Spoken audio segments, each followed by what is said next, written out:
Live long and prosper, world of rogues. It's your girl, Erin Rogoff, ready to talk about books, because what else is there to talk about? A whole lot, but I just want to talk about books right now, as this is a booktube channel.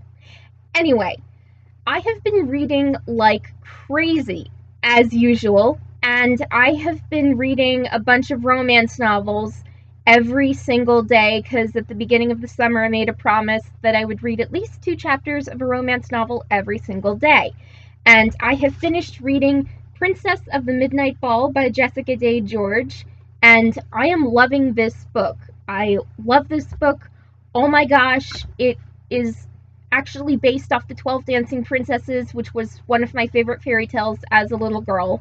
And even though I don't follow Jessica Day George on any social media, I am logging down every single author I have whose books I treasure, and I will be following them on all my social media, so that's a huge project that I need to take care of since there are hundreds of books in my room and a couple thousand on my Kindle.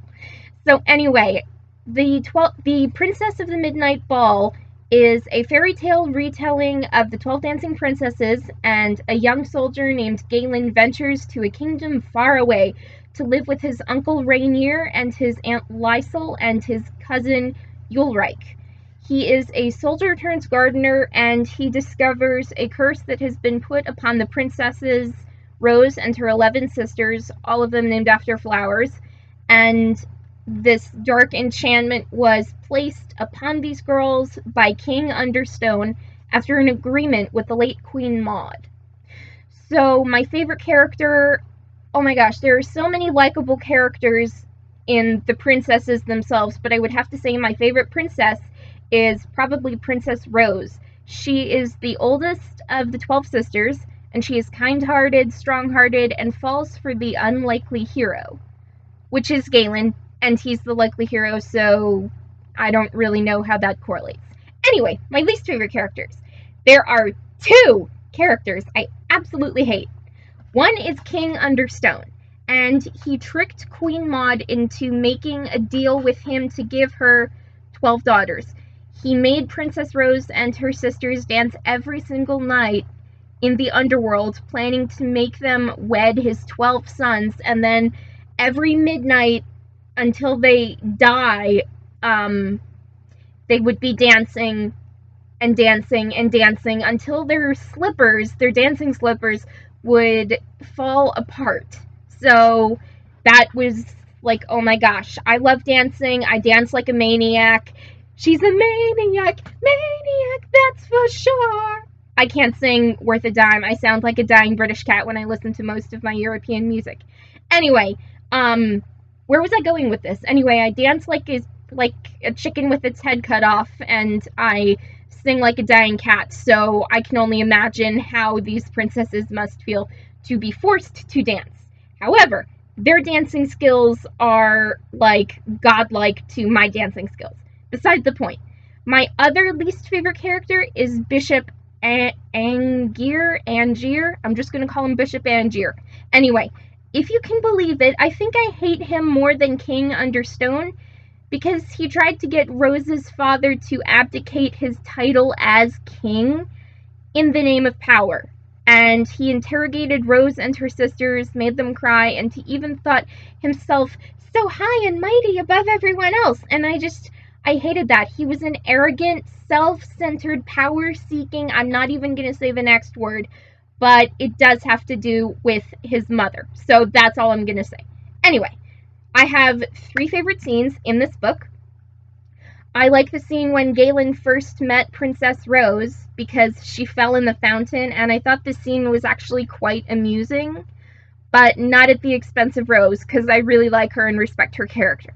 And I thought it was sweet to see a slightly embarrassing introduction, because, like with first impressions, you only get one, and Rose had her first impression a complete failure, but Galen still completely fell for her.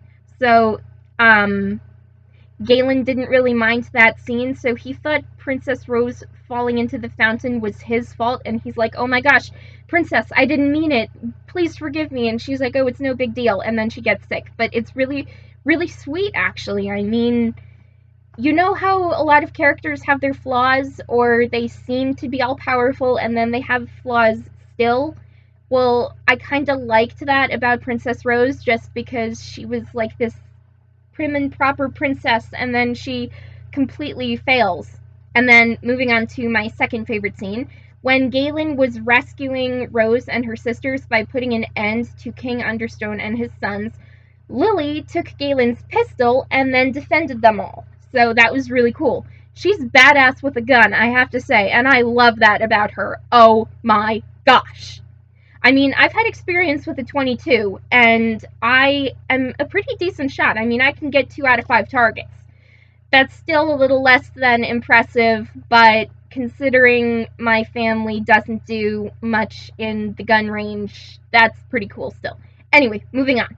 I also liked the scene when Galen and Rose finally got married, because there was no dancing at their wedding, giving the 12 sisters a break, but then Galen promised Rose that she would have no more worn out dancing shoes, so she slipped them off her feet, a reverse Cinderella scene, and then took Galen to dance for the first time as husband and wife, and I thought that was so romantic. Oh my gosh. I don't even know how to like explain the imagery that was in my head when that happened, but it was just so beautiful. Like, I can paint and draw and sketch just fine, but if we're talking about sketching people, like Princess Rose, I cannot draw.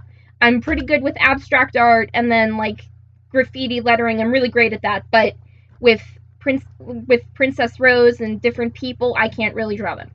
Anyway, my least favorite scene, I only had one, and that was when Bishop Angier clocked Galen on the head with the blunt of his gun, then locked him in the wardrobe. So that's just another reason to hate that guy. Just because you claim yourself holy and have a religious title doesn't make you a good person. And I wanted, like, Princess Lily to take Galen's gun and just go to Bishop Angier. I hated him. So for ratings, Goodreads rates the book at a 4.3 out of 5 stars, and my rating was a 4 out of 5 stars. So there's that. So anyway, I totally recommend Princess of the Midnight Ball by Jessica Day George as a great summer reading romance novel. And I hope you all have a great rest of the day. Bye, guys!